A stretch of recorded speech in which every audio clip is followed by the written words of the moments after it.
మన ఈరిగాడికి సంవత్సరం క్రితం పెళ్ళయిందయ్యా. మొన్నటిదాకా తాడు బంగారంలో ఉన్న వాళ్ళ జీవితం ఇప్పుడు తాడు ఫ్యాన్లో మారిందయ్యా. తన భర్తకి తల్లిదండ్రులు ఎక్కువయ్యారయ్యా.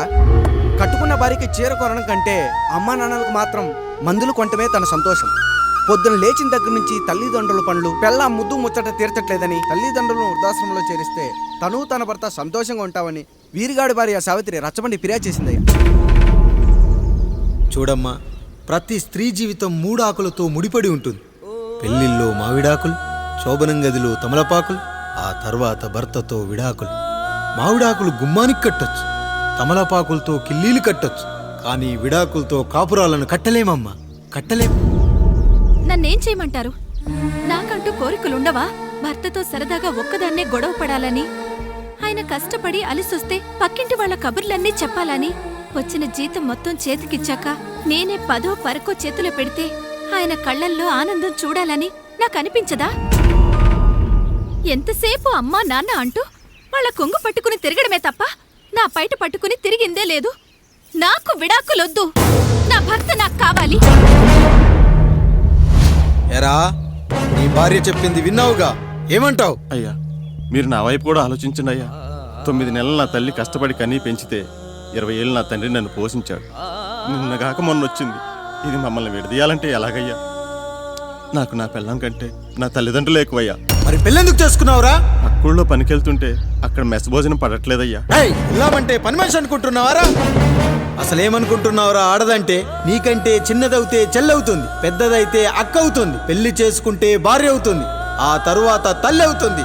మగాడేముందిరా, ఆఫ్టర్ ఆల్ తండ్రి అవ్వగలడు. మగాడు పురుషుడు అని పలకాలంటే పెద్ద కష్టమేమీ లేదు. కానీ స్త్రీ అని పలకాలంటే నోట్లో కండరాలు, నాలుక అష్టవంకరలు తిరిగి కష్టపడాలరా. స్త్రీ జీవితం కూడా అంతే.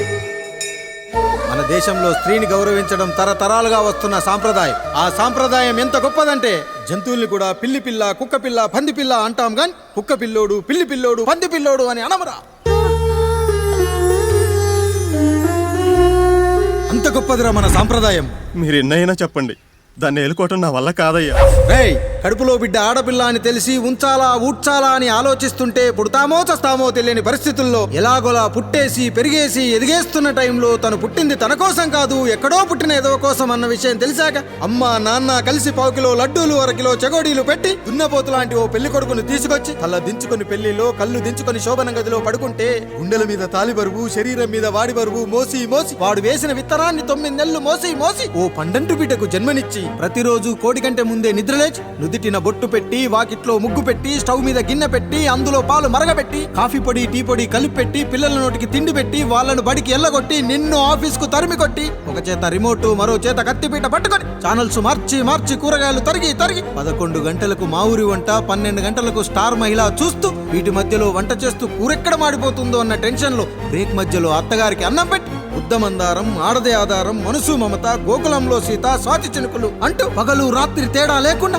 సీరియల్లో సమస్యల్ని తన సమస్యలుగా భావించి బరువెక్కిన గుండెతో అలిసొచ్చిన భర్తకు గుప్పెడంత మాడిపోయిన ఉప్మా పెట్టి అప్పుడు తిని పడుకుంటుందిరా. అదిరా ఆడదంటే. అలాంటి నీ భార్యను వదిలేస్తానంటావా? Bloody fool!